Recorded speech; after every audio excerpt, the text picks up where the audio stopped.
Bonjour, nous sommes très heureux de vous accueillir dans le cadre de la rencontre littéraire de la médiathèque du Moule, une heure avec. Cette fois, c'est une heure avec Gisèle Pineau que nous avons très longtemps espérée, qui a passé toute une matinée en notre compagnie dans le cadre des ateliers d'écriture et qui va ce soir nous présenter son tout dernier roman, La vie privée d'oubli. On espère que vous passerez un très bon moment en notre compagnie. Alors bonsoir à tous, rebonsoir à tous, merci de votre présence, de votre ponctualité. Nous sommes pour une heure avec Madame Gisèle Pineau qui nous a fait le plaisir de consacrer la journée entière à la ville du Moule, puisque depuis ce matin, Madame Pineau a assuré des ateliers d'écriture ce matin, puis cet après-midi et cette petite heure avec nous. Je disais que le principe, c'est donc une rencontre à la fois bien sûr littéraire, mais aussi un petit peu une petite conversation un peu non conventionnelle, on pourrait dire, avec un auteur. Le grand défi, bien sûr, on va parler du dernier roman, La vie privée d'oubli, et le grand défi, c'est d'en parler sans rien spoiler, pour reprendre un terme à l'américaine, ou divulgacher, c'est-à-dire vous donner envie de découvrir ce livre, et puis ce roman, et puis au-delà, tous les autres. Alors, la tradition, pour commencer, c'est de demander à l'auteur invité de nous présenter ou de nous parler de 3 objets qui disent quelque chose d'elle. Alors, de quels objets voulez-vous nous parler ce soir? Bonsoir à tous, bonsoir Madame le maire, bonsoir tous mes lecteurs, tous les auditeurs aujourd'hui, ce soir. Alors c'est vrai que je suis ici depuis ce matin, alors j'espère que j'aurai suffisamment d'énergie pour pouvoir répondre à vos questions et être à la hauteur de ce débat, de cette rencontre. Alors 3 objets. Alors j'en ai un au poignet, c'est un bracelet qui vient du Bénin, où j'ai des attaches, mon cœur est resté un petit peu dans ce pays, le Bénin, que j'ai visité à 4 reprises et qui m'a inspiré l'écriture de ce roman, La vie privée d'oubli. Dans ce roman, vous allez découvrir mon voyage au Bénin à travers mon personnage Maya.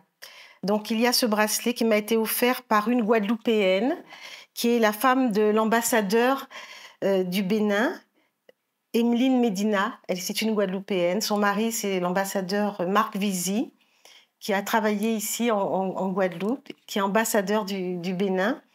Donc, j'ai reçu ce bracelet qui me parle de l'Afrique, qui me parle de mes origines, qui me parle de mes racines lointaines.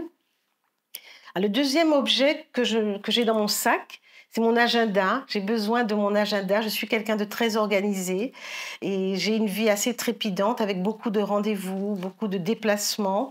Et je ne suis pas une femme du XXIe siècle, donc je n'ai pas un agenda dans mon téléphone, mais j'ai un agenda papier avec des feuilles, des pages que je vais compulser. Je vais noter régulièrement tous mes rendez-vous. Et puis le troisième objet qui est assez banal, ma foi, c'est un stylo. Je suis une écrivaine, j'ai besoin d'écrire, j'ai besoin de prendre des notes, j'ai besoin de laisser des traces. Et voilà les 3 objets que je peux citer rapidement.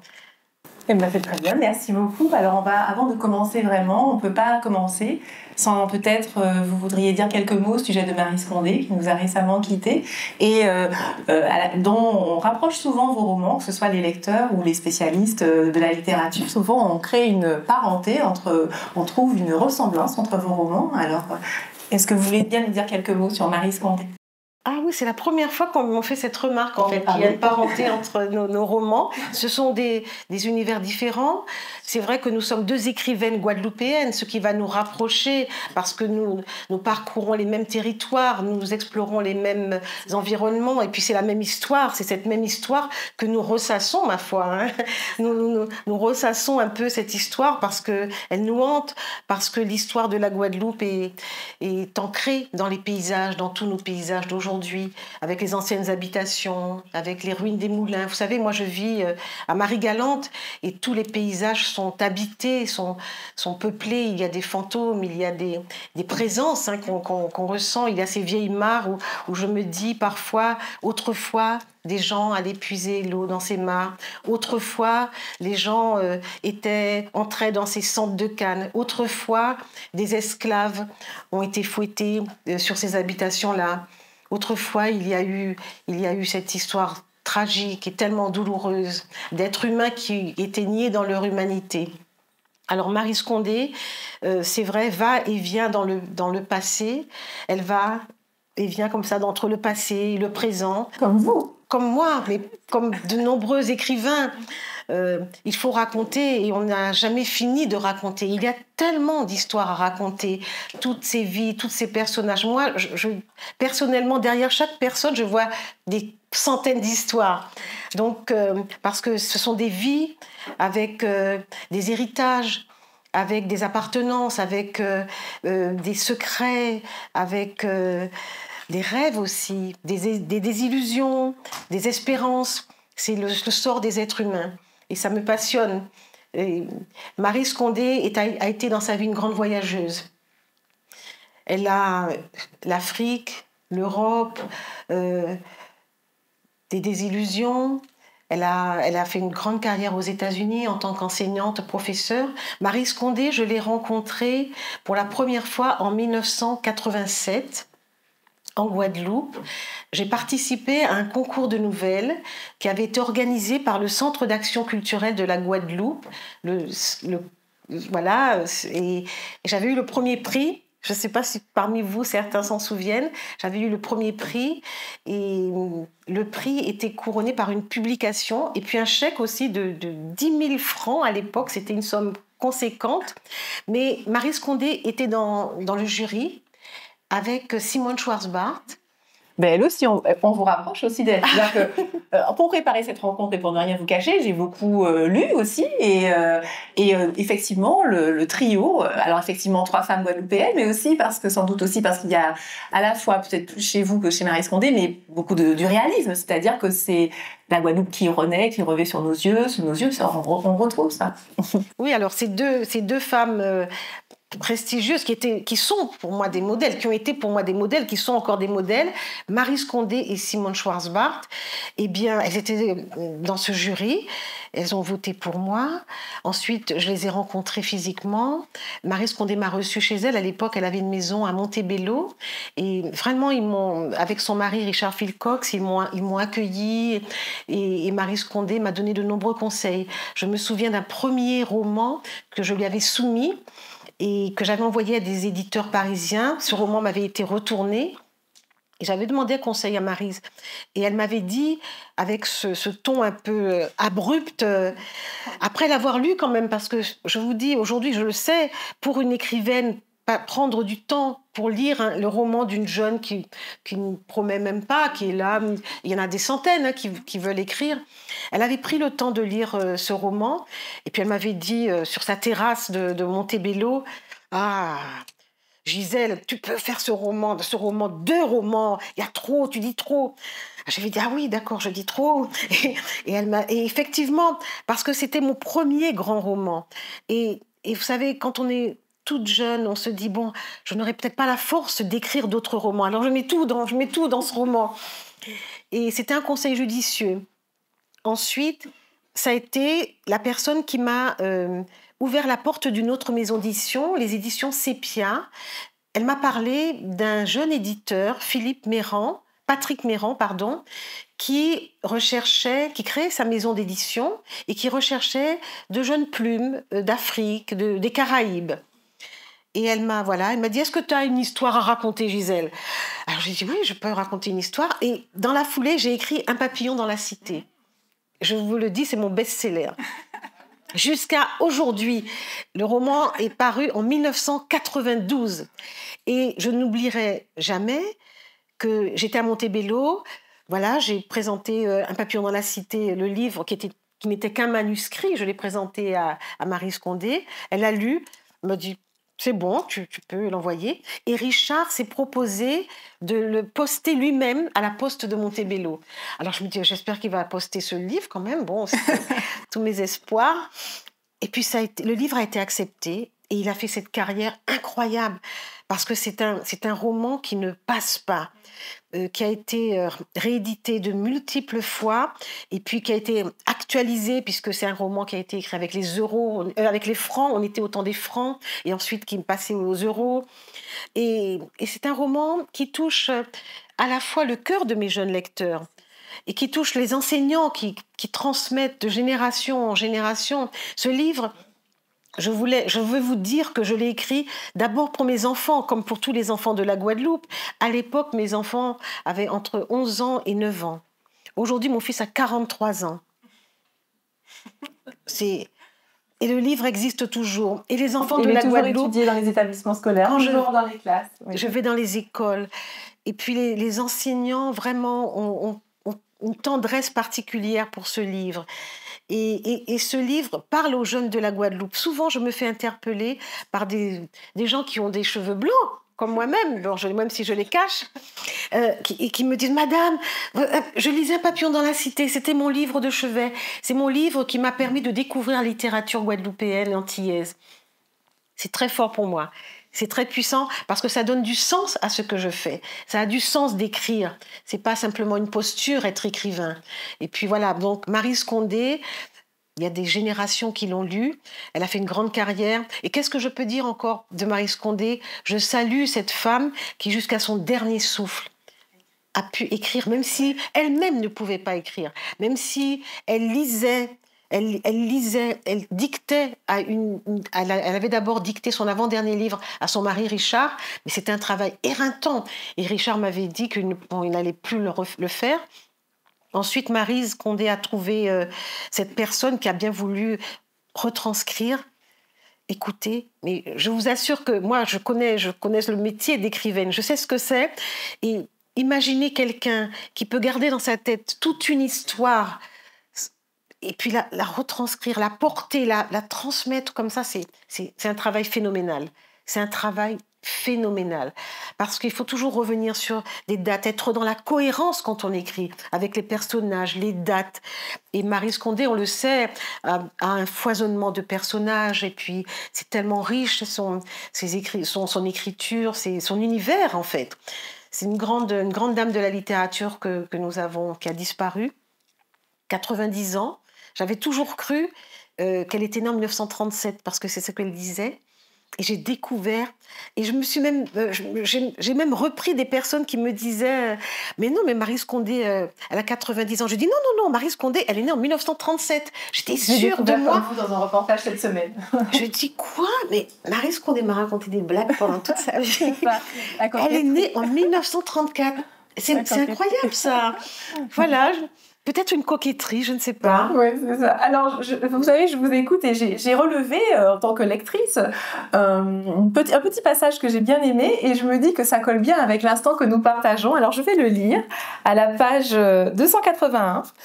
Lorsqu'on devient dépositaire d'une part intime, même infime, d'une autre âme, il semble naturel de rendre en retour quelque chose qui soit d'égale valeur.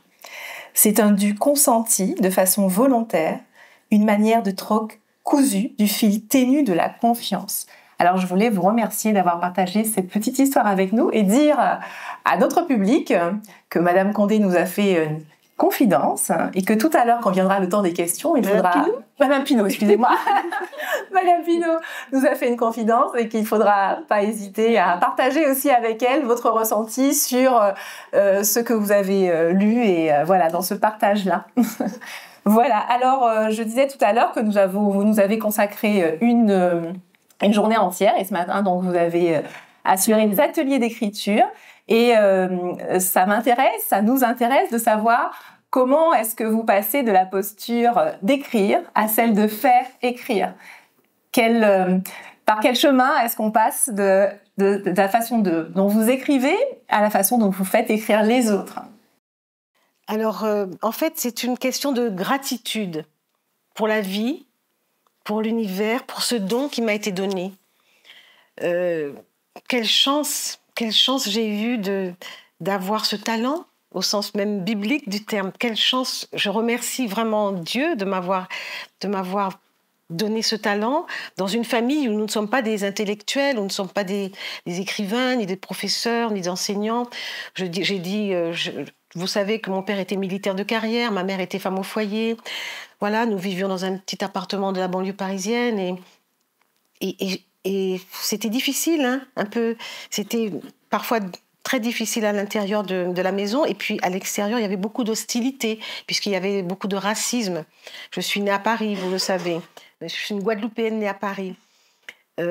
L'écriture a débarqué comme ça dans ma vie très tôt. À 10 ans, j'ai écrit mon premier roman, peut-être pour échapper à la réalité, peut-être pour échapper à la solitude, à l'hostilité, peut-être pour me consoler de cette vie dont je ne comprends pas tous les contours. Et vraiment, je ne comprends même pas mes parents qui ont une vénération pour la France, pour ce pays. Mon père est un fervent gaulliste. Et puis ma mère, c'est Paris. Paris, c'est bien. Il ne parle pas le créole, il parle seulement le créole avec ma grand-mère. Et ils nous disent que c'est une langue d'habitation. Nous-mêmes, on ne sait même pas ce que c'est qu'une langue des habitations. Ma grand-mère ne sait pas écrire, mais ma grand-mère, elle porte en elle le pays. J'ai la chance d'avoir ma grand-mère. Et ma grand-mère me parle de la Guadeloupe. Et ma grand-mère me raconte des histoires. Et alors moi, à mon tour, j'ai envie de raconter des histoires et d'écrire des histoires. Parce que les histoires, c'est un voyage, c'est une évasion, c'est un autre chemin à côté de la vraie vie.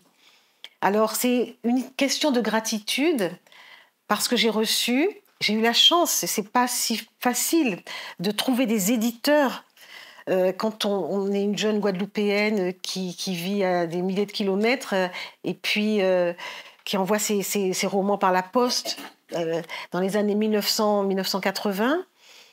Et puis un jour, voilà, je suis éditée par un éditeur parisien. Puis je reçois des prix littéraires, le Grand Prix des lectrices de L. Je reçois le prix Carbet de la Caraïbe, présidé par Édouard Glissant. Et puis je trace mon chemin. Je suis éditée par les éditions Stock, après par Gallimard, Mercure de France. Et voilà, aujourd'hui, cette année, j'ai 68 ans. C'est un âge. C'est un âge, voilà, je reparle encore de mon grand âge, Mariette. Et donc, 68 ans, je me dis, dans 2 ans, j'ai 70 ans, c'est quand même énorme. J'ai publié plus de 27 romans, des nouvelles, aussi beaucoup de publications dans des revues. Eh bien, à un moment donné dans sa vie, on peut être dans la transmission. Et quand j'anime des ateliers d'écriture, eh bien, c'est un grand bonheur pour moi parce que je partage ma passion. Et je dis que ce n'est pas réservé à des élites ou à des intellectuels. J'explique de façon très, très simple que l'écriture, ce n'est pas une inspiration, quelque chose qu'on va attraper comme ça, que c'est simplement une émanation de soi, que c'est une expiration. C'est parce qu'on porte déjà tous en nous nos histoires, nos héritages, nos rêves. Il y a des mondes en nous. Et je veux simplement permettre que ces mondes surgissent et que c'est assez facile, que d'un seul coup, on fait entrer tous ces mondes, toutes ces réflexions, toutes ces pensées, tout ce que l'on a à l'intérieur, on les fait apparaître sur une page blanche. Et puis ça entre dans la réalité. Parce que c'est ce que j'ai fait de ma vie. J'ai fait entrer tous mes rêves dans la réalité. Absolument tous mes rêves. Le dernier rêve, c'était vivre à Marie-Galante. Ben, je vis à Marie-Galante. Donc, je voulais devenir écrivaine. Et ben, je suis devenue écrivaine. Donc, quelle joie. Je ne peux être que dans la gratitude. Alors, je transmets ma passion, j'explique, et ma plus grande récompense, c'est à la fin des ateliers d'écriture, de voir les visages transformés, de voir des sourires, de voir que d'un seul coup, les gens se disent « mais c'est possible, mais je peux écrire ». Et puis on partage, à l'issue des ateliers d'écriture, il y a un temps de restitution où chacun et chacune va lire ce qu'il a produit. Et donc, c'est un moment où on se dit, c'est beau, ça me touche, je me reconnais, j'entends, et avec des mots. Voilà, on n'a pas de gouache, on n'a pas de pinceau, mais on fait des tableaux, on crée quelque chose. On crée de la beauté. C'est ça. Alors, on va en venir à la vie privée d'oubli avec cette épigraphe magnifique que je vais lire. À ce qui revient et ne s'en va plus.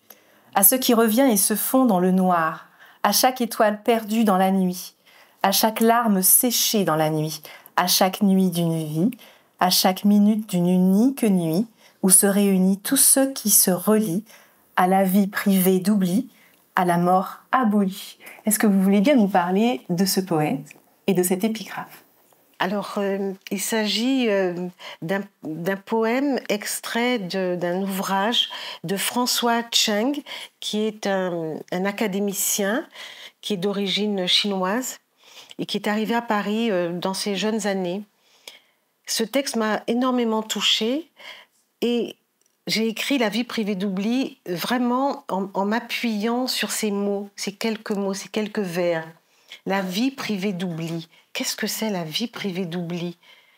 C'est une vie où il y a le passé qui ressurgit. Il y a une mémoire qui ne se tait pas, qui est là. Tout à l'heure, je parlais de l'histoire, la grande histoire inscrite dans les paysages.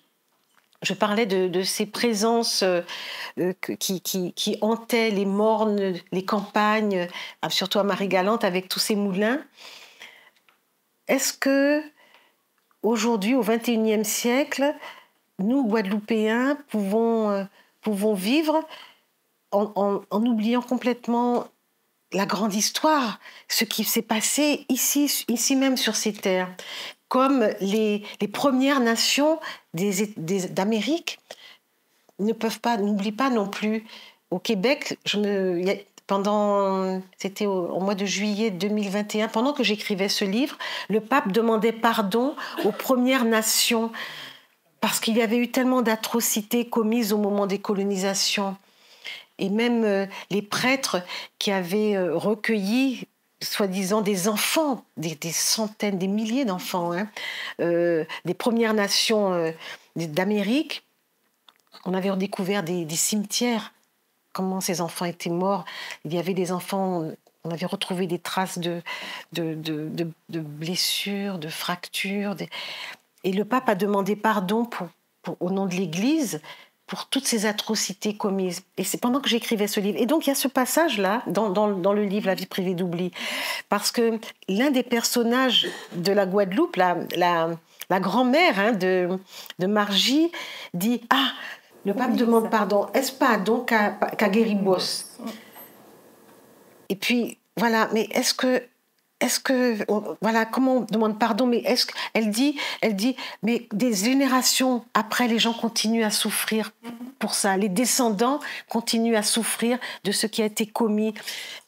C'est ça. Et donc, on part de personnages d'aujourd'hui. Des filles, des femmes, des jeunes femmes, Yael, Margie, Maya, Joyce. Et puis, de garçons, plus tardivement dans le roman, Carlson et Ethan. Et ce sont ces jeunes femmes qui rôtissent, je vous laisse parler en fait pour le lien. Pour le lien, vous parliez, oui. En fait, je mêle les fils et je tisse une toile où on va découvrir des descendants d'une première esclave, de la lignée de Yael, mais les histoires intimes, familiales, individuelles se mêlent à la grande histoire. Parce que la vie privée d'oubli, c'est aussi le personnage d'Anna qui est partie en France enceinte et qui raconte à tout le monde, sans dévoiler, qui raconte à tout le monde qu'elle a avorté. Voilà, elle a pas eu d'enfant. Elle raconte ça à tout le monde. Mais dans sa tête, il y a un endroit, un petit coin là, où elle ne peut pas oublier ce qui s'est passé en réalité. Et chacun des personnages porte un secret, puisque Margie elle-même, on la voit, c'est un personnage, c'est l'amie de l'héroïne. En fait, il y a deux filles qui sont des mules. Vous savez ce que ça veut dire ici, maintenant au XXIe siècle, des mules qui fréquentent un bad boy et qui acceptent d'ingérer des capsules de cocaïne. Pour l'une, ça se passe très bien, donc elle en parle à sa copine, 3000 euros et tout, tu verras, tu seras tranquille, la belle vie et tout. Et puis l'autre, le voyage va être catastrophique. Elle va tomber dans un coma, des capsules de cocaïne vont exploser dans son intestin, dans ses intestins. Et va lui apparaître son ancêtre. C'est comme si elle va vivre l'expérience de la mort imminente et elle va être en contact avec ses ancêtres. Vous connaissez ces histoires où des gens voient des ombres, une grande lumière. Alors, je me suis servie de tous ces éléments-là pour raconter une histoire où le passé et le présent dialoguent, en fait, et font le lien. Donc, c'est l'ancêtre Agontimé qui va raconter son histoire à celle qui est couchée, qui est dans le coma, et elle va lui raconter comment elle a été rasiée dans son village, comment au Bénin, à l'époque c'était le Dahomey, comment elle avait déjà fondé une famille. Et donc, ça c'était vraiment un point très très important dans l'élaboration de ce roman. Je voulais qu'il y ait une première descendance de cette même femme au Dahomey, une lignée que j'allais suivre. Et puis ensuite, quand elle arrive en Guadeloupe, elle rencontre Albert, qui est lui créole, esclave, et elle arrive, elle ne connaît pas la langue, elle ne connaît pas les mots. J'ai vraiment voulu me mettre dans la peau de cette femme qui a eu une première vie, un enfant qu'elle a laissé, et puis elle débarque en Guadeloupe où il y a des créoles déjà, ils parlent créole, ils ont des habitudes, et elle ne comprend pas ce qu'ils disent. Ils l'appellent prune café, prune café, prune café. Et puis elle tombe petit à petit dans la mélancolie. Elle a des enfants, hein. Bon, je ne vais pas raconter tout, mais voilà, donc il y a cette lignée, comment dire,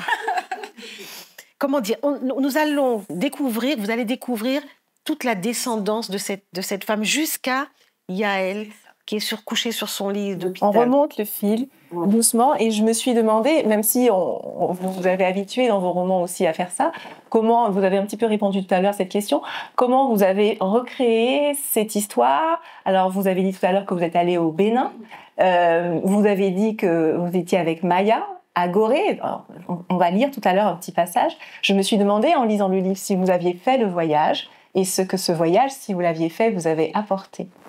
Oui.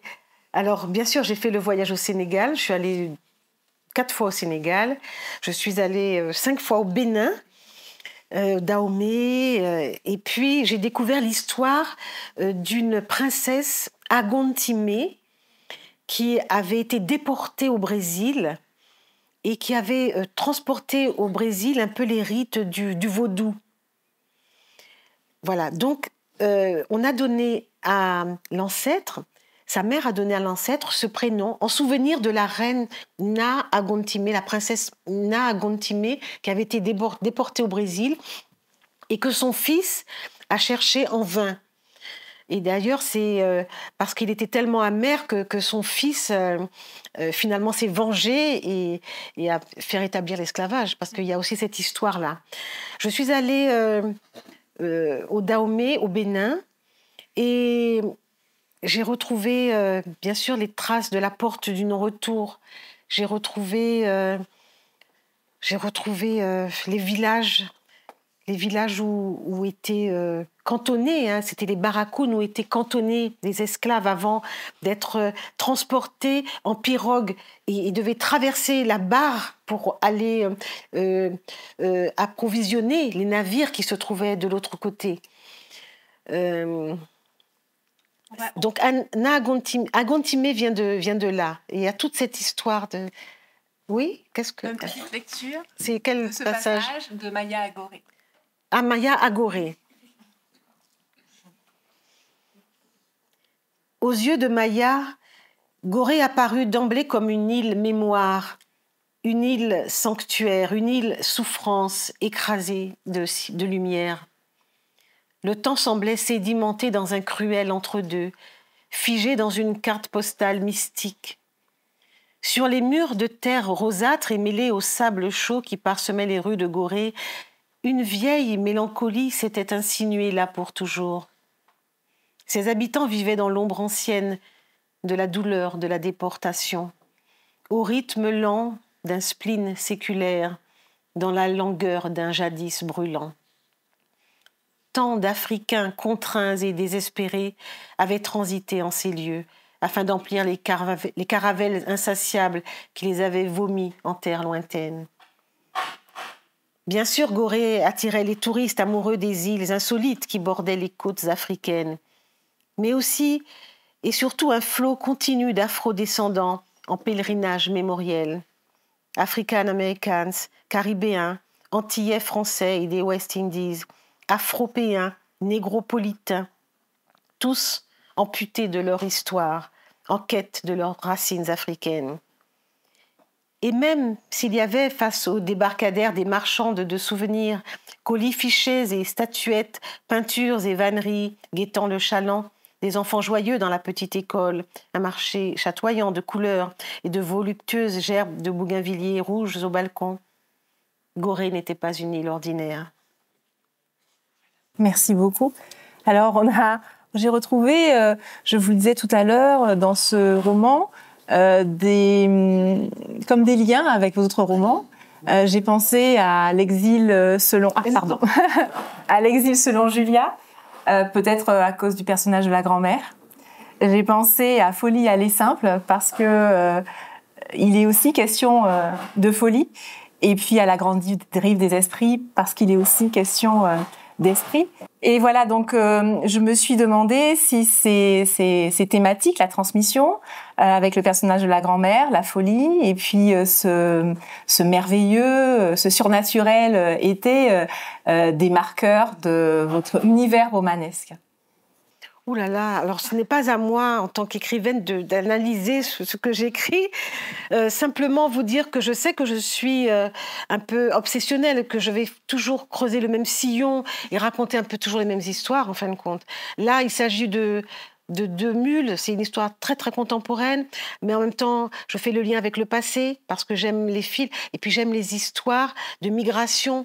C'est d'ailleurs été l'objet de nos ateliers d'écriture, c'était un sujet proposé.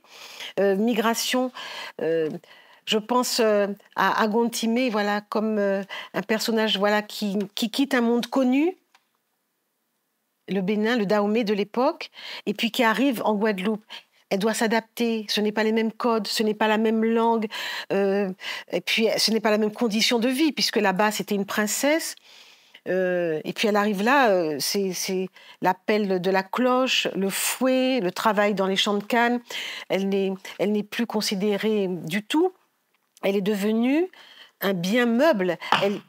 Elle est devenue une force de travail. On utilise ses bras pour ramasser, pour sarcler dans les champs. On utilise ses jambes pour marcher, pour porter, pour courir. Elle n'est plus qu'une machine, quoi, humaine, qui doit travailler et puis porter la vie, puisqu'elle accouche de 4 enfants, et ce qui enrichit son propriétaire, le maître Jacquelot. Et elle ne peut pas accepter de continuer à vivre dans ces conditions-là, en tant que femme. Alors, il y a la grand-mère, mais parce qu'il y a des grand-mères dans la vie des personnages. J'essaye toujours de recréer des familles. Il y a la folie avec le personnage d'Ethan, peut-être. Ethan, et puis même, comment elle s'appelle, Yael, est aussi traitée comme une folle. Oui, en fait, il y a l'hôpital psychiatrique. Oui, c'est ça. C'est aussi intéressant de voir ce qu'on appelle folie, un peu comme dans Folie aller simple. Oui, tout à fait. S'interroger sur ce qu'on définit comme folie. Parce que je crois que c'est un métier que j'ai exercé pendant 37 ans, infirmière en psychiatrie, et c'est un métier qui m'a beaucoup nourrie et enrichie humainement. Oui. Alors, c'est un métier, bon, je ne peux pas ignorer l'impact que cela a eu sur moi, sur ma personnalité, sur mon écriture non plus. Il n'y avait pas d'un côté une femme qui est écrivaine et puis de l'autre côté une infirmière qui va s'occuper de patients souffrant de troubles mentaux. Voilà, j'étais obligée dans mes livres, effectivement, il y a des personnes qui sont dans un état de fragilité, il y a des pathologies qui naissent même de la vie même, avec la mélancolie d'Agontimé. Eh bien, comment ne pas sombrer dans la mélancolie? Comment ces êtres qui étaient esclavagisés ne sont pas tous tombés malades mentalement parce que c'était des conditions de vie horribles. C'est ce que j'essaye de montrer, l'humanité de ces gens. C'était pas simplement des esclaves. Non, c'est pas des esclaves, c'est des êtres humains avant tout. Ce sont des êtres humains, voilà, réduits, niés dans leur humanité. Alors, ils avaient des émotions, ils avaient des sentiments, ils réfléchissaient, ils pouvaient tomber dans la mélancolie, ils renonçaient. Bon, on connaît l'histoire de certaines femmes qui tuaient leur bébé. Et bon, c'est ce que Agontimé va essayer de faire peut-être. Et il y a des femmes voilà, qui se suicidaient. Il y avait beaucoup de suicides parce que c'était des humains. On nous dit que c'était des humains. Et ce que le roman montre aussi, je crois, c'est l'idée que ces traumatismes, ces choses horribles qui ont été vécues, eh bien, on les porte avec nous. C'est bien ça, non ? Alors, il y a de nombreuses théories maintenant qui ont été menées, et de théories et puis des recherches qui ont été menées par des scientifiques, des psychologues, des psychanalystes, des anthropologues, et qui parlent d'épigénétique et des généticiens. Alors ça m'a passionnée avec le livre notamment qui compile des travaux de chercheurs, monsieur Charles Nicolas. Oui, c'est ça, lui dans le roman, oui, Charles qui est Nicolas. d'ailleurs cité dans le roman. Parce que on trouve des traces dans la génétique de personnes qui sont descendantes de populations qui ont subi de traumatismes. Je parle de la Shoah, je parle de génocides commis dans le monde. Et on retrouve dans la génétique des traces de ces traumatismes. Voilà. C'est la trans. C'est ça, l'épigénétique. Moi aussi, j'ai découvert c'est passionnant en vous lisant. Donc. Effectivement, j'ai beaucoup fait de liens entre vos romans. Et puis, je suis retombée sur une citation. Quand on soigne les fous, c'est nous-mêmes qu'on soigne, qu'on aide, qu'on réconforte. Tous ces grands malades sont des reflets de nous-mêmes dans le miroir. Et c'est dans Folie à l'essaim. Et parce que j'ai été émue de ce qu'on a appelé la folie de Yaël, de celle d'Ethan, je me suis demandé si cette folie-là, qui était représentée dans le roman, ne nous soulageait pas nous aussi, de notre folie à nous, notre folie collective. C'est une question que je vous pose. Est-ce que j'ai la réponse à cette question ? Je ne sais pas, mais en fait, merci, mais je ne sais pas si j'ai la réponse. En fait, on tient, quoi, on survit, voilà, on s'arrange, on s'accommode de la violence et de la barbarie du monde. Voilà. Parce qu'en ce moment, qu'est-ce qu'on voit à la télévision ? On voit des peuples assassinés, on voit des civils bombardés. On se dit, bon, c'est notre monde. Là, on est au XXIe siècle, on est des gens civilisés. Puisque c'est des bombes. Je vois la France est en train de remettre sur pied une usine de poudre. Ah bon ? Une usine de poudre ? Bon, l'Iran vient d'entrer bombarder Israël. Israël dit, ouais, de toute façon, nous, dès qu'on est attaqué, on va se venger. Des gens qui sont poignardés dans la rue par des personnes Alors, on est dans ce monde-là, on regarde ça à la télévision, mais c'est pas un film, c'est pas une série américaine. C'est notre monde. C'est notre monde. Vous savez, moi-même, je vis à Marie-Galante. Souvent, on me dit « Ah, tu vis dans un petit paradis ». Mais il y a des jeunes, il y a de la drogue, il y a des couteaux, il y a des fusils, il y a des armes.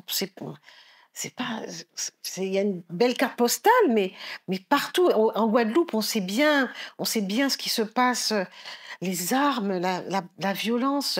Donc, on tient, bon, on se distrait beaucoup, mais le monde n'est pas assez facile, hein? C'est sûr. Alors, sur la Guadeloupe d'aujourd'hui, je vais vous proposer que vous nous lisiez ce passage. Alors, c'est... Oula. Alors.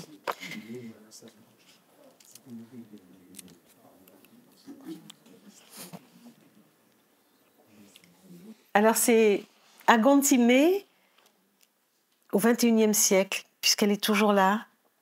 Et Yaël va l'imaginer en train de regarder le pays aujourd'hui.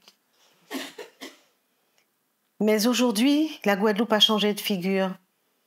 Il n'y a guère de charrettes à bœufs ou de tilburys. Les engins mécaniques automobiles et camions les ont remplacés depuis longtemps, encombrant à toute heure les routes bitumées. Le paysage est maintenant quadrillé, morcelé, déboisé, bétonné, jusqu'en des hauteurs qu'on aurait cru inaccessibles. Au bas du volcan endormi, les mornes secrets des nègres marrons sont lotis, érigés de villas blanches en dur.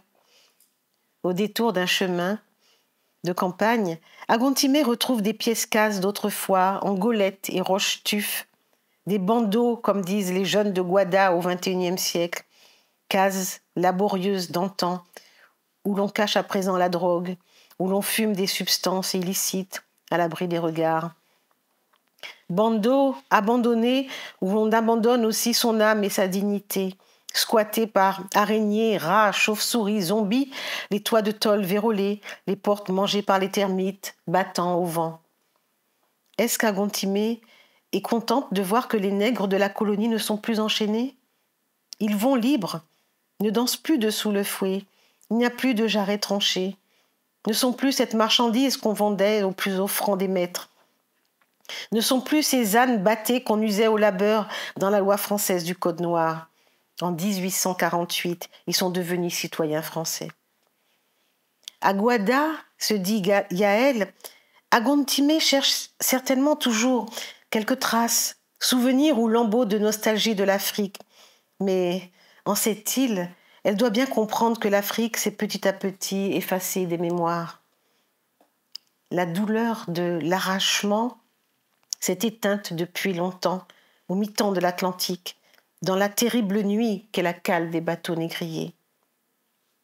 La douleur de l'esclavage aux îles a pris toute la place.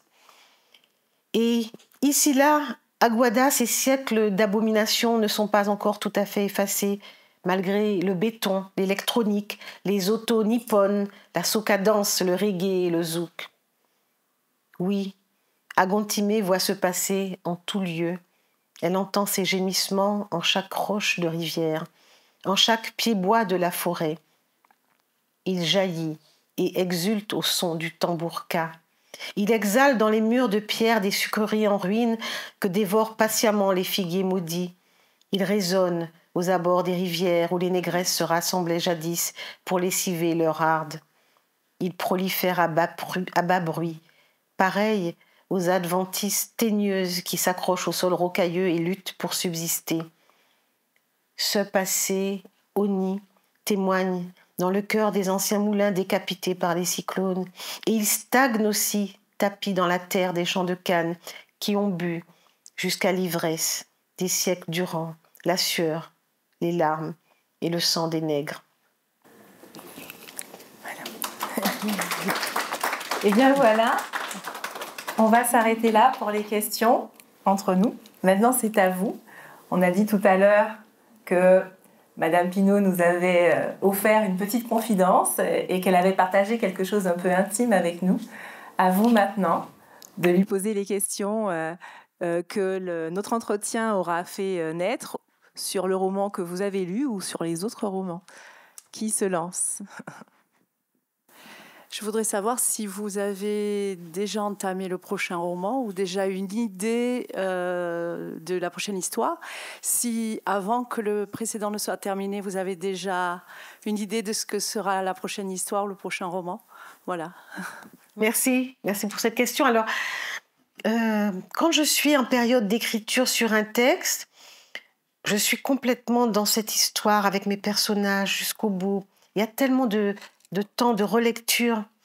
Alors, je suis dans cette histoire et je veux arriver au bout. Je disais tout à l'heure dans l'atelier d'écriture que je vais au bout de chaque histoire. C'est important pour moi. Je n'ai aucun roman dans mes tiroirs. Tous mes romans sont publiés. Alors, j'ai une histoire en tête, mais vous savez, il faut que cette histoire mûrisse. Donc, tranquillement, voilà, ça se passe dans ma tête, ça avance, mais il faut que je sois sûre que je suis prête à écrire cette histoire.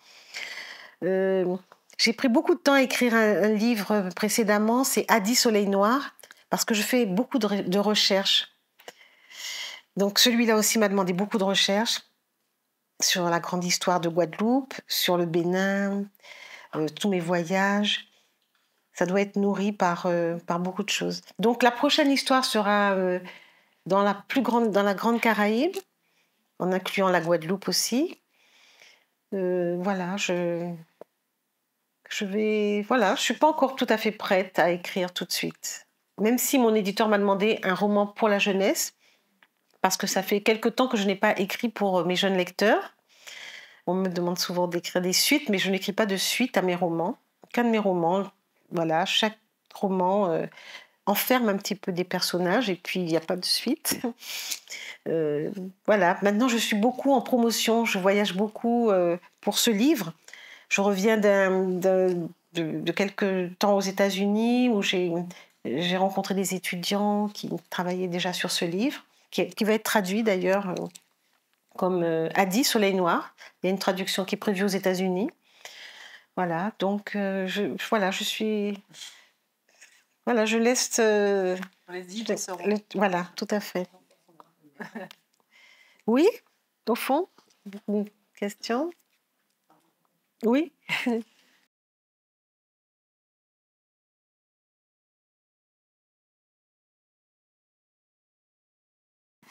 Bonjour, merci pour votre intervention. Je voulais savoir, j'ai lu juste quelques temps avant Morne Capresse et du coup j'ai l'impression qu'il y avait quelques liens, notamment avec la jeunesse de Guadeloupe, ces jeunes filles qui étaient un peu perdues, mais qui avaient l'air quand même un peu plus sûres d'elles que les filles de Morne Capresse. Est-ce que Mardi et Yael auraient pu se retrouver, elles aussi, là-bas, dans cette série? Ah oui, merci pour cette question. À Morne Capresse, c'est l'histoire d'une fille qui cherche sa sœur qui a disparu, qui a rejoint peut-être une secte ou une congrégation, une communauté de femmes. Sur Morne Capresse, peut-être qu'elles auraient pu échouer là-bas, hein, pourquoi pas. Mais c'est une autre histoire. C'est une autre histoire. Avec Morne Capresse, ce qui m'intéressait, c'était de parler de mai 67, de la grande histoire qui avait changé la vie de cette femme qui était devenue la mère Pacôme et qui avait migré en France parce qu'elle avait perdu son fiancé pendant les événements de mai 67 sur la place de la Victoire. Alors, voilà, j'ai toujours en toile de fond un pan de l'histoire ou plusieurs morceaux de l'histoire, parce que même dans ce livre-là, on retrouve les jeunes dissidents en 1943, on retrouve ceux qui sont partis travailler sur le canal du Panama. Donc je suis allée au Panama pour pouvoir me documenter sur l'histoire des Guadeloupéens qui étaient partis. C'est un livre qui balaye l'histoire, hein, depuis au moins 180 années. Et donc, voilà, beaucoup de recherches, beaucoup de documentation. Je m'appuie toujours sur la grande histoire. Oui? Ah oui. Le monsieur, là? Bonsoir. Ah, voilà, fasciné. Oui, justement, en parlant de documentation et de petites histoires dans la grande histoire, moi j'aimerais savoir, c'est peut-être un peu technique, mais c'est une curiosité d'artiste aussi, on va dire. Quelle part représente la documentation dans votre travail d'écriture? Si vous deviez faire un fromage, par exemple, quelle serait la part entre la part d'écriture et d'imagination et la part de documentation? Est-ce que c'est quelque chose que vous travaillez? Est-ce que vous documentez en même temps que vous écrivez progressivement, ou est-ce qu'il y a d'abord une phase de documentation de recherche et ensuite la phase d'écriture? Comment tout ça s'emboîte? Oh, c'est pas quelque chose qui est, comment dire, bien défini, clairement défini. En fait, ça peut être au fil de l'écriture. À un moment donné, je dois raconter ce pan de l'histoire. Parfois, je lis des quantités de livres pour retenir peut-être 3 lignes. Mais pour retenir 3 lignes dans mon récit, pour inclure 3 lignes dans mon récit, mais je veux coller à une réalité historique, en fait. Voilà, je fais beaucoup de recoupements dans différents ouvrages. Quand j'ai écrit Adi Soleil Noir, par exemple, qui parle des surréalistes, qui parle de l'entre-deux-guerres, c'est un livre où vraiment je me suis appuyée sur une documentation très importante sur les années folles, même si j'ai utilisé très très peu de passages. Voilà, et puis je plante mes personnages dans ce décor-là, dans cette époque-là. Mais il n'y a pas de fromage, en fait. Il n'y a pas vraiment de fromage parce que ce sont des petits bouts des petits extraits. Voilà, c'est un contexte, en fait. C'est comme une toile de fond. Vous voyez ce que je veux dire? Comme une toile de fond pour donner de la véracité à mon texte, pour faire croire pour que le lecteur puisse imaginer que c'est vrai, c'est vrai, c'est vrai. C'est ça, c'est vraiment passé.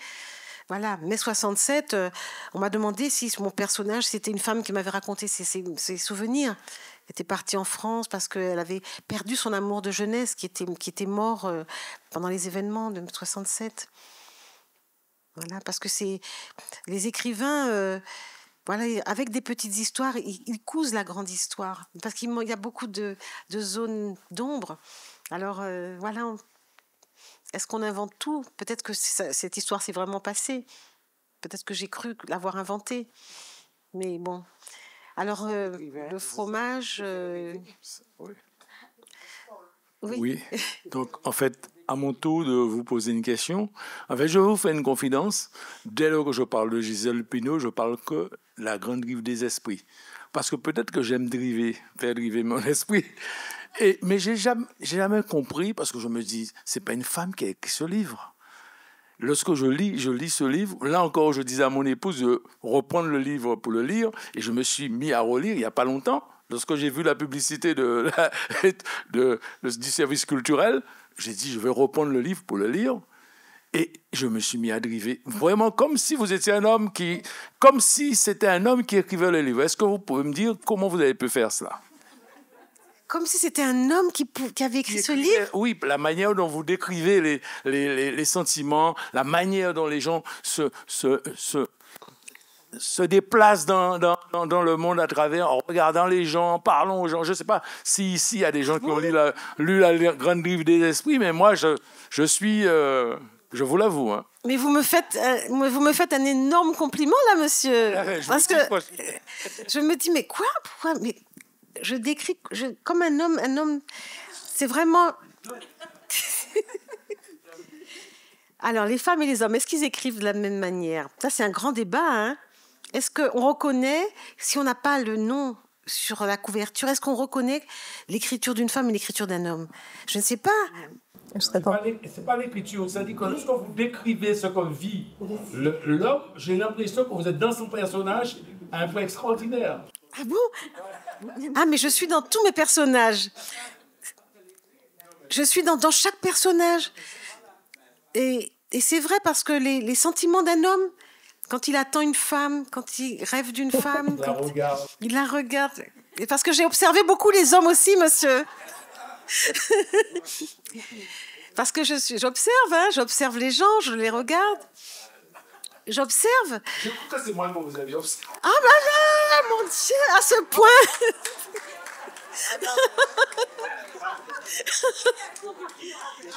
Mais c'est impressionnant. Ah là là! Non, mais c'est merci. Merci. Ben, parce que c'est le travail d'un écrivain, d'une écrivaine, d'entrer dans la peau de chacun de ces personnages. Quand je parle d'un enfant, je suis un enfant, une petite fille de 10 ans, voilà.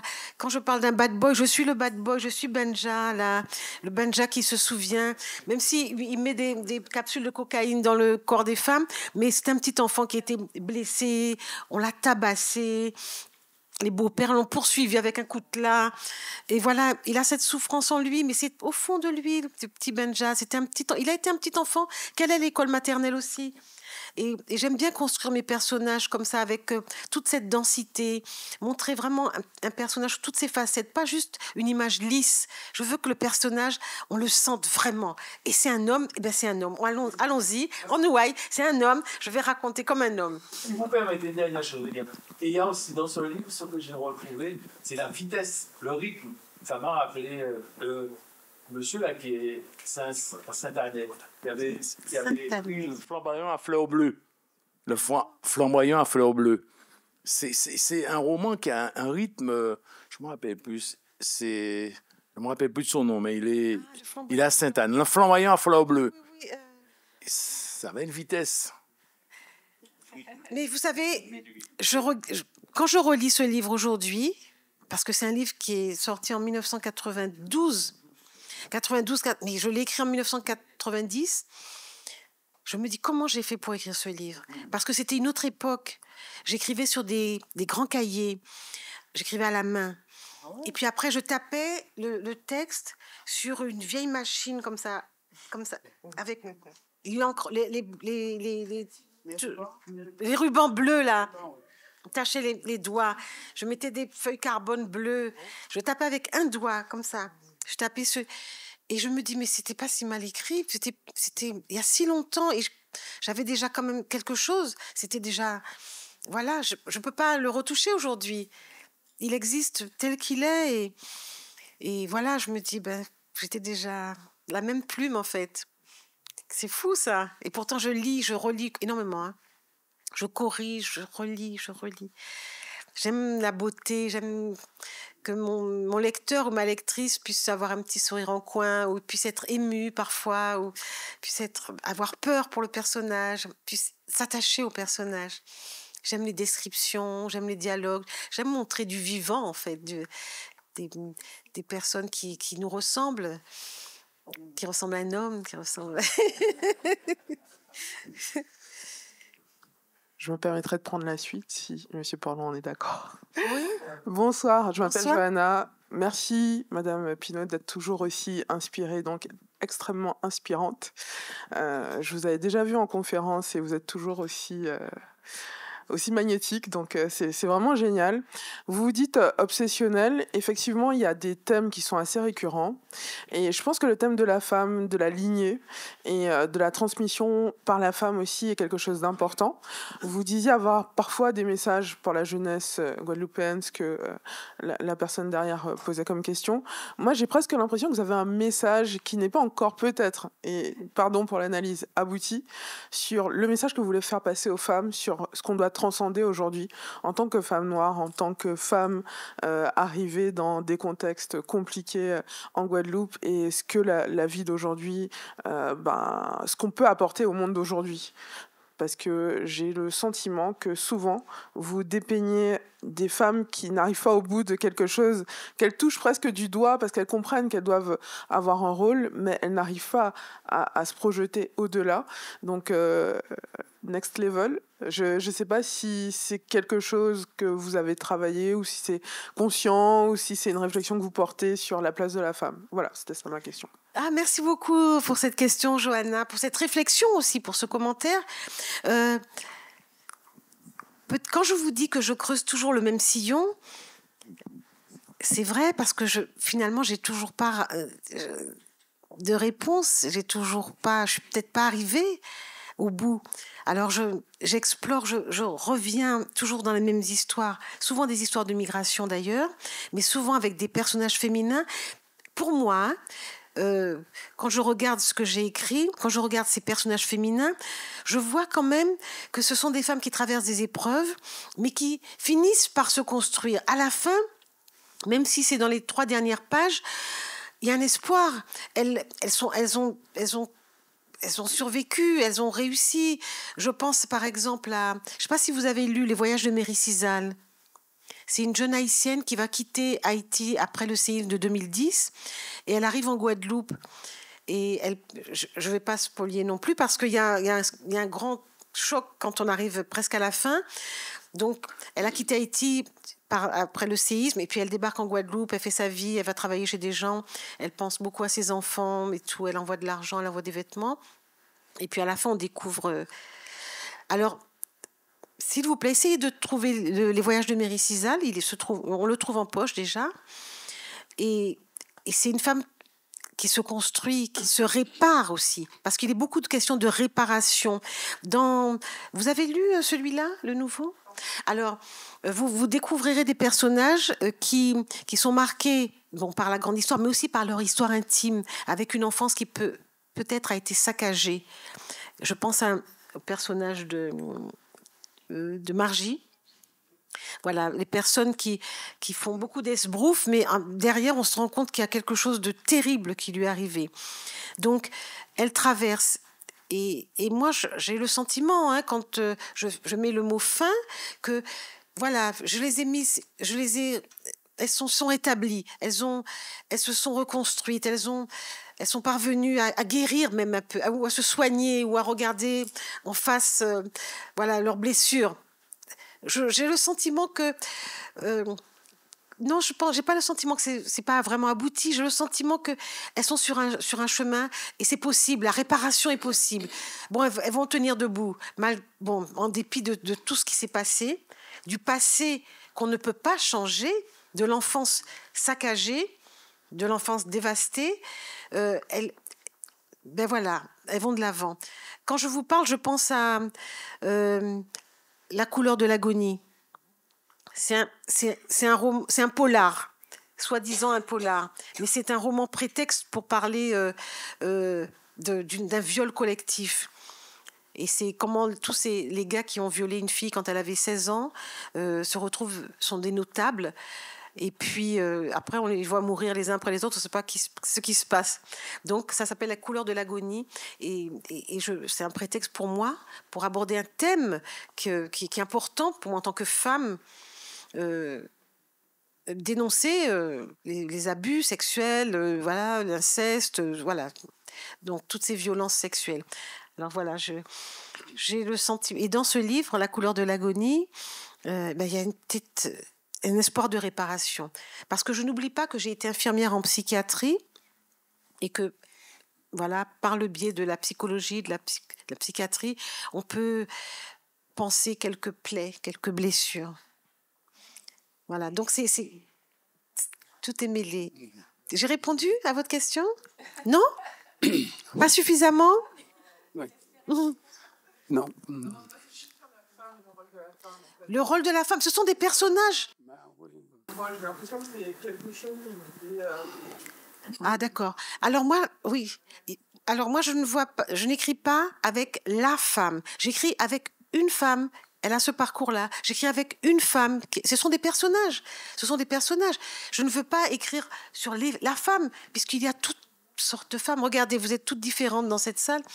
Tous ces hommes sont différents, toutes ces femmes sont différentes. Chacun a son histoire. C'est important pour moi d'individualiser les personnages. Et d'ailleurs, c'est bien pour ça que j'ai écrit le livre Femmes des Antilles, avec un S, Femmes des Antilles, parce que c'était un livre que j'ai écrit au moment où on commémorait les 150 ans de l'abolition de l'esclavage. Et je me suis dit, je ne suis pas historienne, mais je veux écrire sur les femmes qui ont été réduites à l'état d'esclaves. Et justement, je veux les faire sortir de l'ombre, je veux montrer leur visage, je veux les faire apparaître en tant qu'individus. Des femmes, celle-là s'appelle comme ça, celle-là s'appelle comme ça. Voilà, celle-là était sur telle habitation. Voilà son destin, voilà son histoire. Et quand j'écris l'histoire d'Agontimé, une femme qui a été réduite en esclavage, eh bien c'est un destin particulier. Vous voyez ? Et chacune, nous avons notre destin. C'est pas la femme, puisque en Guadeloupe, il y a des femmes dans toutes les conditions. Et donc, c'est... Voilà, je ne veux pas dire la femme. Oui. Bonsoir. Bonsoir. Bonsoir. Oui, Richard. Alors, merci. En plus, je dirais que c'est un peu qu'il y a une relation forte, je pense, et vraie par rapport à ce qu'elle vient de dire, cette dame, qui est fort intéressant. C'est-à-dire que je vous écoute avec toujours beaucoup de plaisir, déjà, pour nous, c'est très simple. Enfin, très simple, pour moi. Donc, je vous suis, je vous entends, je vous vois. C'est-à-dire qu'il y a une telle cohérence entre vous, vos écrits, je dis la façon même d'expliquer un petit peu les personnages que vous habitez quand vous écrivez. J'adore ça, mais je vous compare, permettez-moi de dire ça, hein, comme un petit filet d'eau qui est dans un tunnel et qui... Oui, non, écoutez-moi. Oui. Moi, j'essaye de percevoir aussi à ma manière, parce que l'univers, il est large et chacun prend sa part. Oui. Donc, moi, je prends ma petite part, et donc, dans ma petite part, effectivement, il y a de grandes choses, parce que moi aussi, je suis un amoureux des livres, enfin, de tout petit, c'est viscéral. Alors, je disais que vous étiez un petit filet d'eau, petit ou grand, un filet d'eau. La notion de grandeur est relative. Donc, et que vous êtes dans une sorte de pente, et vous cherchez la sortie. Quand je dis ce vous-là, parce que l'écrivain, par définition, ou le poète, il est multiple. Quand il écrit selon lui, mais le je remplace le nous.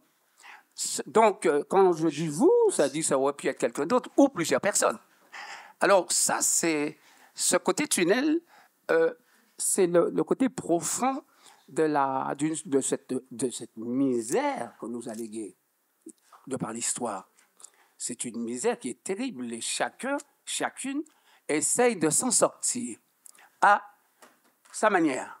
Et donc, il y a des gens, femmes ou hommes, qui ont des armes différentes et qui s'en sortent plus ou moins, etc. Mais quand vous appropriez, vous, cette part de misère, je trouve qu'il y a beaucoup d'élégance. Permettez-moi de vous dire ça, dans la manière d'appréhender ça. La manière que vous le présentez au niveau de vos livres. Et donc, s'il y a quelque chose qui me plaît véritablement, je vous dis ça, c'est ça. Il y a comme de la fluidité. Il y a comme, comment dirais-je, vous êtes comme une religieuse, presque.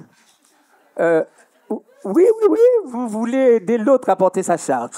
Alors, je dis ça, mais je dis aussi, comme forcément, vous allez recueillir ici et là certaines informations pour essayer de les ramener à nous-mêmes à cette époque, alors qu'ils sont très lointaines. Alors, ce que je reconnais aussi chez vous, je ne sais pas si vous connaissez Fernand Watchell, qui a écrit un livre pour moi qui est très important, La vision des vaincus. Merci. Non, alors, je disais, Fernand Watchell, il a pris 12 ans pour faire un livre qui, pour moi, les gens qui écrivent sur nos histoires, parce que notre histoire et nos histoires, il y a des pans qui sont totalement différents. Donc, 12 ans d'enquête, ce n'est pas qu'au niveau de l'imaginaire ou de la réflexion personnelle, etc. Il a été sur le terrain, notamment en Amérique du Sud, dans les Andes, etc. Donc, je veux dire, il est en train de, lui, et je trouve chez vous, si vous voulez, ce petit truc commun. Vous allez chercher l'information.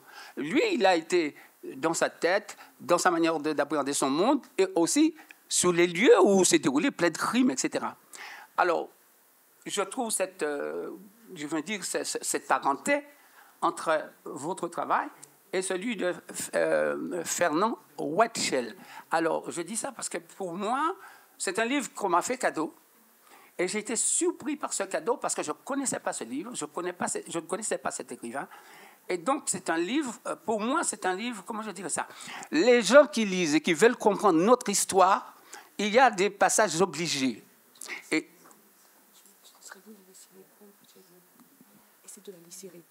oui, mais là, voilà. Donc, je finis. Hein.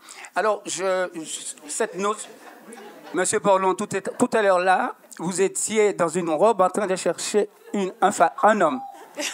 Oui, dans votre question, là, vous êtes habillé en femme. Oui, je finis. Alors, des fois, je suis un peu... surtout avec des gens comme ça qui m'obligent à garder le micro.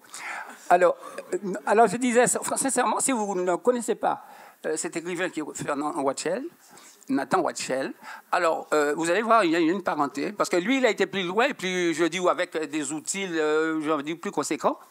Et donc, encore une fois, je vais finir pour vous dire merci, parce que je trouve chez vous une cohérence, la manière que vous écrivez, la manière que vous expliquez, et quand je vous vois, je vous dis, c'est formidable. Merci. Merci.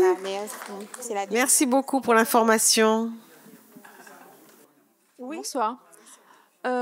Concernant la couleur de la guenille, il n'y aura pas de deux. Non. Mon éditeur me l'a demandé, mais je ne sais pas, je n'arrive pas. Il faut, hein? Il faut. C'est vrai que j'ai laissé les choses un peu en suspens dans ce livre parce que je me disais, bon, peut-être que je pourrais faire une suite. C'est un livre que j'ai écrit pendant le confinement. Et j'étais chez moi, donc il n'y avait pas moyen de sortir. Donc j'ai écrit ce livre assez rapidement. Ah oui, vraiment? D'accord, on va voir ça. Dans votre dernier livre, La vie privée d'oubli, et dans votre intervention tout à l'heure, vous avez évoqué le colloque interdisciplinaire concernant les conséquences visibles et invisibles ou des traumatismes que toute population a pu subir quand il s'agit d'un traumatisme important et qui peut avoir duré sur des années et des années, mais aussi, quelquefois, selon l'intensité de ce traumatisme, avoir des conséquences que l'on retrouve, y compris dans des traces d'ADN. Mais la question, en fait, il me semble que dans vos différents ouvrages, vous parlez des plaies du passé et comment penser les plaies de ce passé qui est notre passé commun, et dont on ne sait pas forcément bien comment on pourra penser ces plaies, vous, infirmière, bien sûr, mais dépasser ce qui va derrière souvent cette conscience des plaies, la rancœur qui est, alors qu'il conviendrait que nous puissions, mais quelles sont les pistes pour penser ces plaies et dépasser tous ces traumatismes pour enfin arriver à vivre sereinement ensemble? Absolument, ben c'est la question du livre en fait. Hein. Je crois, non pas seulement de ce livre. Oui. Je ne crois pas, y compris quand vous avez parlé que chaque fois vos personnages se relèvent, se reconstruisent, en fait, c'est une manière de chercher à penser les plaies intimes, personnelles, très fines, et c'est peut-être la voie qui est dans laquelle vous êtes en train... Il y a encore 50 ans de livres, donc 200 ouvrages pour trouver la solution. Mais bien sûr, c'est combattre l'ignorance, c'est la première chose, par l'éducation. Et quand je vous dis ça, je pense à Lilian Thuram, à la fondation de Lilian Thuram qui œuvre pour l'éducation, qui parle du racisme, et qui a écrit un livre qui s'appelle La pensée blanche, et qui est un livre vraiment très, très intéressant pour déconstruire un peu, les imaginaires, le regard des uns sur les autres. Les actes du colloque sont très, très, très intéressants et mériteraient d'être beaucoup plus creusés et divulgués. Voilà, les actes du colloque sur les multidisciplinaires. C'est un ouvrage important. Vous le connaissez, cet ouvrage? Oui, voilà, bien sûr, je l'ai. Oui, mais j'aimerais vraiment rebondir sur l'intervention de monsieur, puisque je trouve que la problématique qu'il a abordée est la question du moment. Vraiment, nous sommes aujourd'hui à cette étape de se rendre compte que ce vivre ensemble réclame d'une part et d'une autre de s'interroger sur le dépassement des traumatismes. Et vraiment, moi aussi, je m'interroge par l'écriture. Et c'est vrai que cette question du pardon, de la résilience, elle est bien plus grande que les termes que nous utilisons à tout vent. Et là, je vous remercie vraiment parce que là, nous faisons sens ensemble. Je suis vraiment dans cette interrogation actuellement.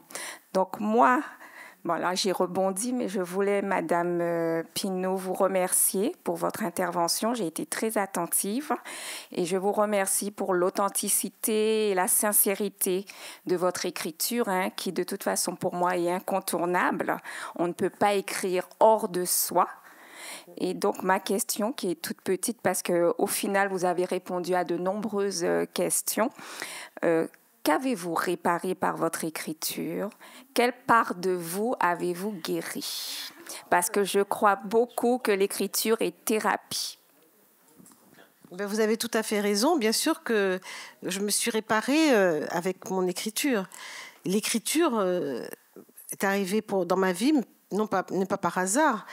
Ben, c'était le seul moyen pour moi de faire face à, je l'ai dit, hein, à une violence dans le foyer et puis à l'hostilité extérieure. Et comprendre ce monde, donner du sens aussi à ce monde. Et peut-être que je suis toujours cette petite fille qui écrit pour pouvoir comprendre le monde. J'ai eu de la chance d'avoir l'écriture, parce que peut-être que j'aurais été dans un hôpital psychiatrique aussi. Hein. Je connais la fragilité des êtres humains et comment la santé mentale est fragile. Je sais comment la santé mentale est fragile. Donc, je crois que je suis dans... J'ai dit au début, je ne sais pas si vous étiez là, que je suis beaucoup dans la gratitude. Vous étiez déjà là quand je disais ça? Je suis beaucoup dans la gratitude et c'est pour cette raison que je suis aussi dans la transmission en donnant des ateliers d'écriture, en partageant un petit peu mon goût de l'écriture et en montrant par quel chemin accéder à l'écriture.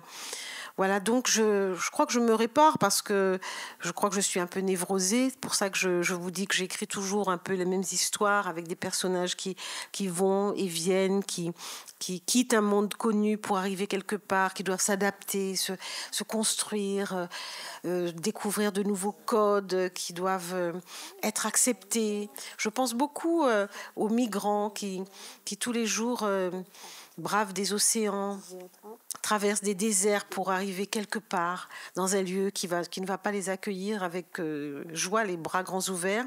Des gens qui meurent dans des déserts, des gens qui escaladent des barbelés. Je pense à cette terre qui tourne comme ça, dans une folie un peu... On ne sait pas vraiment le chemin. Mais en tout cas, mon espoir, c'est... Voilà, je trouve dans mes personnages, en fait, mes personnages, ils ont toujours une petite lumière au bout du chemin.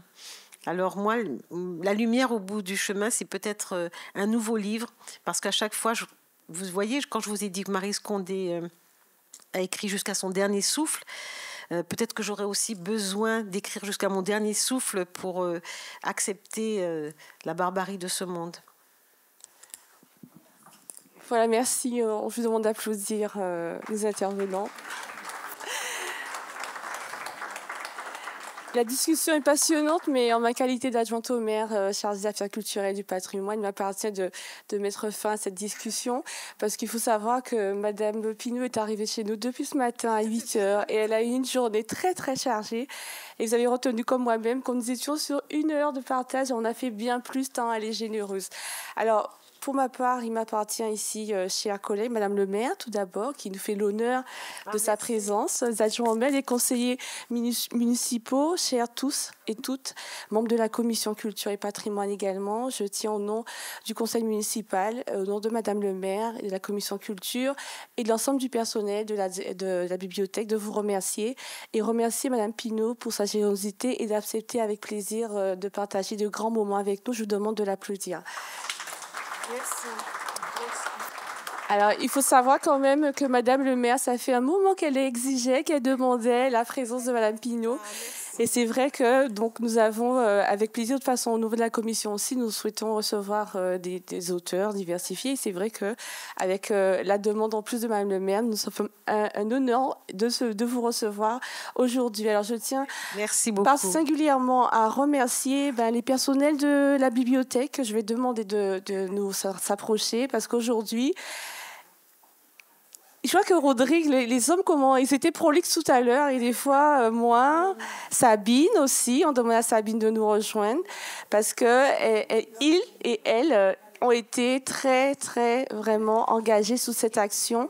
Merci à vous, mesdames et messieurs, d'avoir été engagés. Et je profite pour excuser la directrice de la bibliothèque qui est partie en mission et qui est arrivée aujourd'hui, qui avait promis de nous rejoindre, mais c'est vrai qu'une arrivée à 18h à Pôle Caraïbes, c'était quasi impossible. Je profite pour vous dire que nous avons dans beaucoup d'activités, vous le savez, au niveau de la médiathèque, des affaires culturelles.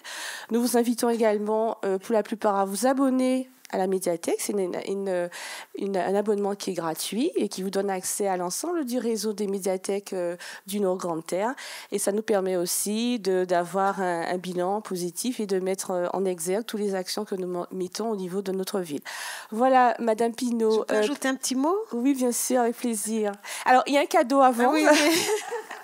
Alors, un cadeau à vous remettre au nom de la ville. Voilà. Du Moule, on t'offre ce petit cadeau. Merci. Alors, le petit mot, c'était pour le personnel de la bibliothèque qui m'a accueilli vraiment chaleureusement. Je vous remercie pour votre gentillesse et puis votre bienveillance. Merci beaucoup de m'avoir permis de me reposer un petit peu pendant le petit temps libre que j'ai eu. Merci beaucoup pour le travail, Et puis, voilà, la réception également de tous ceux qui ont participé à l'atelier d'écriture. Et c'est nous qui vous remercions. Merci. Voilà, votre présence. Merci. Et puis merci à vous. Merci à vous pour avoir pris un petit peu de votre temps pour venir à ma rencontre. Merci. Parce que s'il n'y a pas de lecteurs et de lectrices, s'il n'y a pas d'écrivains, ça ne sert à rien. Merci. Merci encore à toutes et tous. Nous espérons que vous avez passé un très bon moment en notre compagnie et que cet échange vous aura donné envie de découvrir ce roman, La vie privée d'oubli. Nous vous donnons rendez-vous sur les réseaux de la ville du Moule pour une prochaine rencontre. À très bientôt.